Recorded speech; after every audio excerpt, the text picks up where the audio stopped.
From the studios of Farm Journal Broadcast, this is AgDay.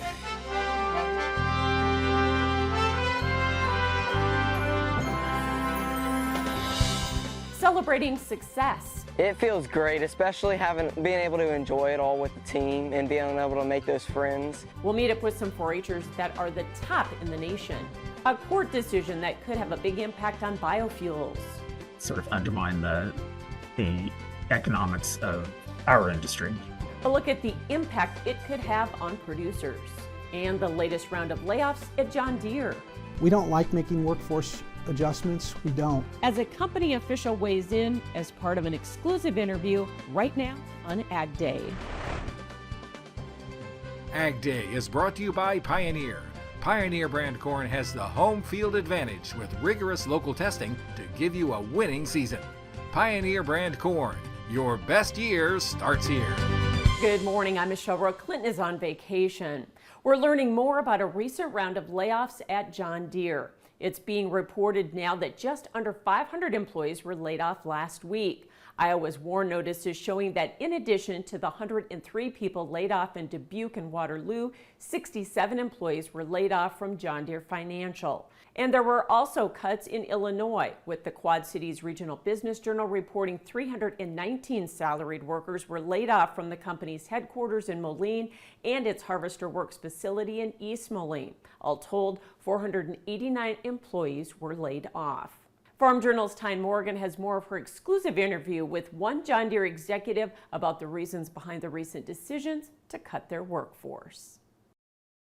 As farmers look at ways to weather this storm, they're already cutting back. Obviously, equipment purchases, everybody's kind of pumping the brakes there and just kind of slowing their reinvestment back into capital improvements, equipment, whatever. John Deere laid off a significant number of salaried employees as part of an ongoing effort of workforce reductions, a move that was brought up during the hearing on Capitol Hill. John Deere's layoff of thousands of workers is a canary in the coal mine. Corey Reed, president of John Deere's Worldwide Agriculture and Turf Division for Production and Precision Ag, talking about the layoffs in an exclusive interview with us this week. If you looked out across our industry, we're expecting the industry to be off roughly 20% year over year from last year. The latest Association of Equipment Manufacturers flash report released in June shows combine sales dropped 31% compared to last year, and total farm tractor sales were down 16%. Reed says while the company still forecasts equipment demand to fall 20% overall this year,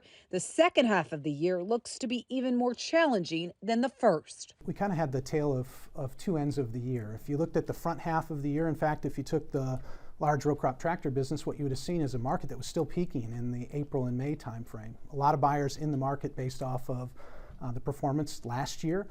As we hit May and going into June, what you saw is those used inventory levels start to and continue to grow. And you saw buyers start to pull back. Those trade differentials look different for them and they start pulling back at a faster rate. Are there any plans to cut the price of equipment considering the constraints that farmers are under? Well, I'll tell you what we're doing. We're taking some of our latest technologies and we're cutting the upfront price of it. So if you take See and Spray as a great example, that product would cost hundreds of thousands of dollars to add to a machine. We lowered the upfront for a retrofit kit to be able to put it on for tens of thousands of dollars. So a customer that wants to manage their herbicide costs differently has the opportunity to buy into that on an acre by acre basis and only pay based on what they save. Deere also catching backlash for announcing its decision earlier this year to move its cab operations from Waterloo to Mexico, which impacts a couple hundred jobs. I think first and foremost it's important to understand that the movement of certain components or products to Mexico is entirely separate from what we've seen in terms of layoffs today. When we move a product, we make the announcement and say this portion of this product is going to move here.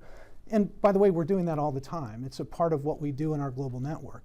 What's not reported when we do that, and in the case of that particular line of product, the very product you saw down at Commodity Classic, the 830 horsepower four-wheel drive, if you drove to Waterloo today and went into the operations, what you'd see is that brand new tractor going down the very place in that factory where those cabs were manufactured before. As Deere aims to align production inventory levels with current market demands, the down cycle of the ag economy is hitting all of agriculture hard. But Reed says he's still bullish agriculture long term. Corn, soybeans, and soybean oil futures have been trading weather, but are also reacting negatively to a court decision that will impact biofuels production moving forward. A federal appeals court vacating the EPA's 2022 decision to deny small refinery exemptions from biofuel blending requirements under the Renewable Fuel Standard program. The decision could have a significant impact on the affected small refineries and the biofuels industry. Now, in 2022, EPA denied over 100 SRE petitions for prior compliance years dating from 2016 to 2021. The denials were based on EPA's interpretation of the Clean Air Act's provisions, which stipulate the waivers can be granted if refiners show economic hardship. Biofuels groups are disappointed with the decision. It does tend to lean toward at least a tightening of the definitional issues and the rationale that will need to be used in order to deny small refinery exemptions moving forward. And I'm guessing that the markets are certainly at least responding to the likelihood that there's going to be more exemptions that are being requested and potentially more exemptions that will be approved in the years to come.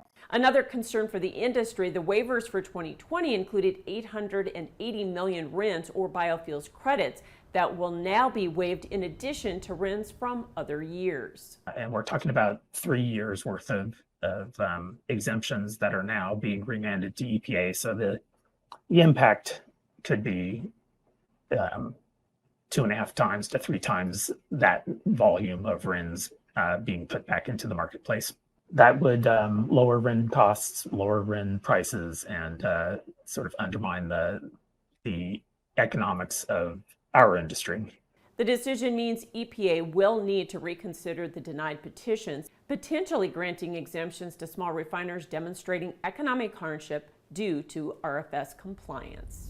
Happening right now, the Park Fire has grown to the 7th largest wildfire in California history. It's now at more than 360,000 acres.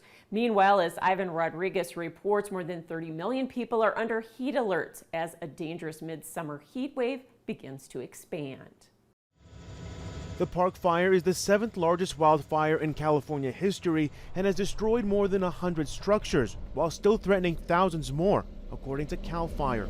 It's the biggest of the more than 100 active wildfires across the U.S. Ongoing evacuations, including a warning for the town of Paradise, which was devastated in 2018 by the Camp Fire, the state's deadliest wildfire, which killed 85 people. I'm just very emotionally drained and grateful that we have our house and that we have a lot of neighbors that still have their house standing. Authorities arrested 42-year-old Ronnie Stout II. He is accused of igniting the Park Fire by pushing a burning car 60 feet into a gully.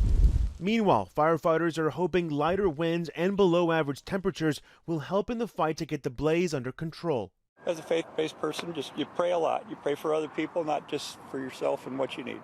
Also this week, a potentially significant heat wave is expected to develop across the central and southeastern U.S. Already, around 30 million people are under high heat alerts, with temperatures possibly reaching the 90s and 100s. Sunday evening in Tennessee, Dollywood theme park visitors were witness to flooding in the parking lot after a strong thunderstorm, resulting in cars being trapped. Park officials say one person suffered minor injuries. I'm Ivan Rodriguez reporting for AgDay. And that heat will dominate the forecast this week. Meteorologist Matt Engelbrecht has more. Yeah, we talked about the heat this week, and then you look at the heat into August, and it is staying around, not just in one area, the entire United States. So looking at high confidence and above normal temperatures the first week in August. Again, this is the 3rd through the 7th. We got that ridge of high pressure once again developing and strengthening and kind of pulling up stationary. Not much movement with that ridge. We could still see some ridge riders come down off of that high. That could produce some heavier downpours or even some severe weather with, again, that situation, that system starting to set up. The big thing here is when this starts to break down is we'll start to work larger systems in and across the United States. This map is very similar to last year where we had the ridge of high pressure shut everything down in regards to widespread showers and rainfall. It also shut things down in the way of cooler temperatures. So again, that's August 3rd through the 7th. And wheat harvesting continues to press on right now. Chet sharing this picture taken near Mitchell, South Dakota. Looks like beautiful weather right now to bring the harvest in. I'll have more on your forecast coming up. The Wheat Quality Council wrapping up its spring wheat tour last week. Scouts, after 3 days of touring, finding an average hard red spring wheat yield of 54.5 bushels to the acre. That's up more than 7 bushels from last year. For Durham, the prediction is 45.3 bushels per acre, up more than a bushel from last year. Surveyors checking out more than 250 fields of HRS and Durham in North Dakota. Some are predicting the state could see its best wheat crop in decades. Soybeans moved to their lowest level since January of 2021 on Monday. We'll have more on what's pressuring the market coming up. And later, as the Olympics take place in Paris, some 4-H students are celebrating success in their sport at home in the country.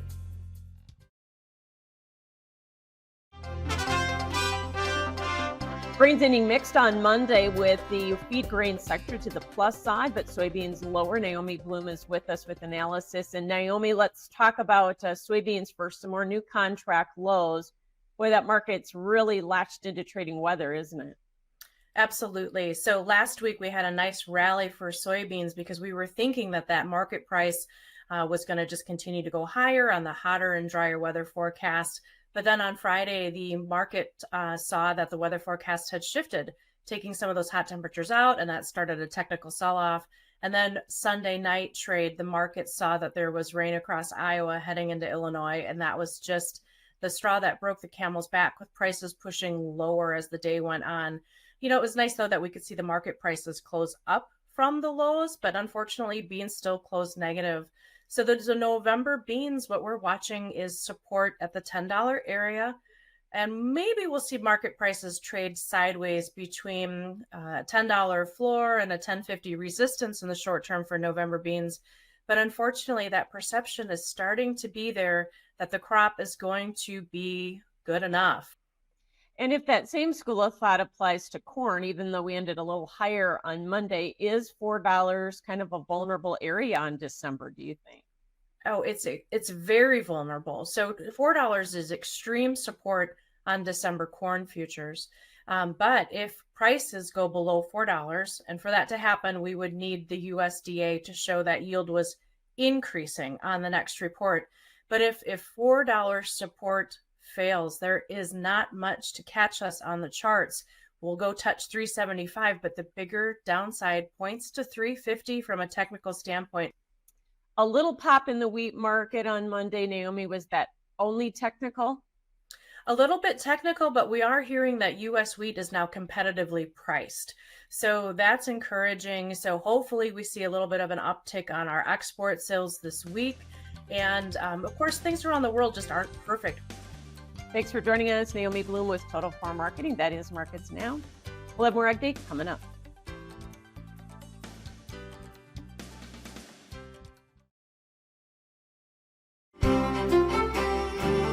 Yeah, look at that jet stream the next couple of days. And one thing, again, you'll notice is that ridge of high pressure. Now, it is going to move very slowly, but not a lot of movement, just kind of drifting to the east, back to the west. And what you're seeing is analyzing the strength of that ridge. It's going to get a little bit stronger and expand, and then a little bit weaker and shrink. With that, Wednesday, Thursday, and even into Friday, depending on the strength of that ridge. We talked about this last week. You got these pieces of energy working through the jet stream. Without such a strong ridge down here to the south, the trough, which you're seeing right here, would be a lot deeper and would involve a lot more moisture coming in and across the United States. So long as this ridge is rather strong, or rigid, if you will, across the United States, you get more of these shallow troughs kind of working through. That is going to kick up some showers, some thunderstorms, may bring in some cooler temperatures into Minnesota, Wisconsin, and parts of the Midwest. But for the most part, this isn't a large system.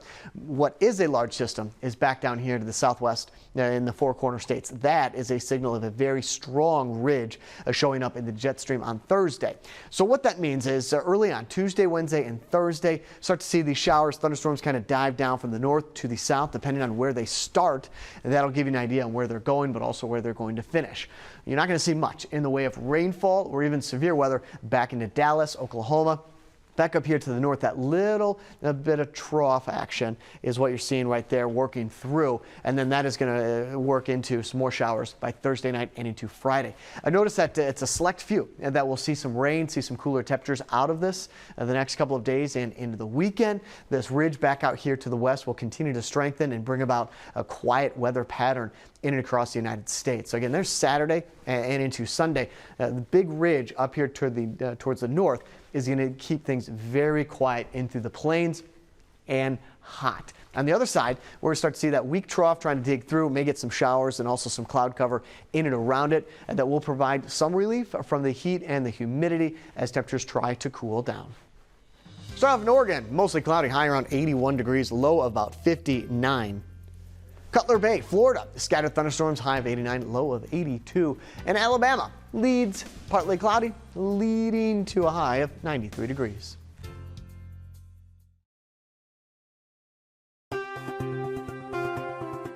A new report shows that over the past 2 decades, 2/3 of U.S. dairy farmers have vanished, yet milk production has risen by 1/3.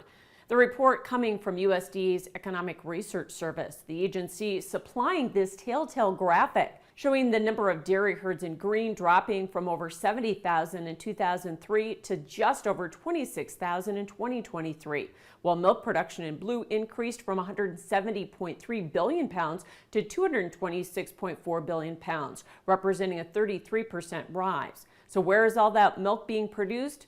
California and Wisconsin continue to be the leaders, making up 1/3 of the total output, while Texas and Idaho have grown to be among the top 5 dairy states, each contributing 7% to the total U.S. production.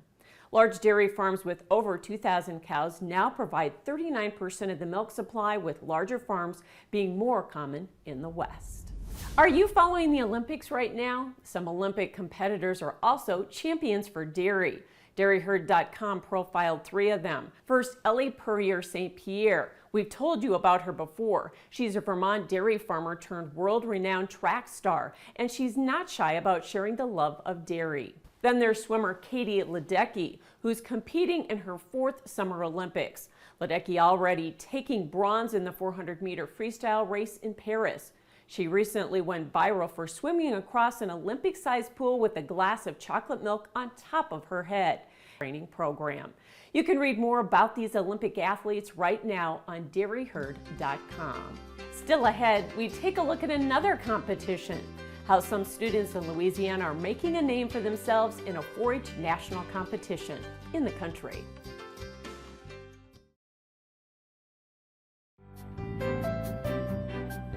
For the 4th time in the past 5 years, the Louisiana 4-H shooting sports program captured first place at the 4-H national competition held recently in Grand Island, Nebraska.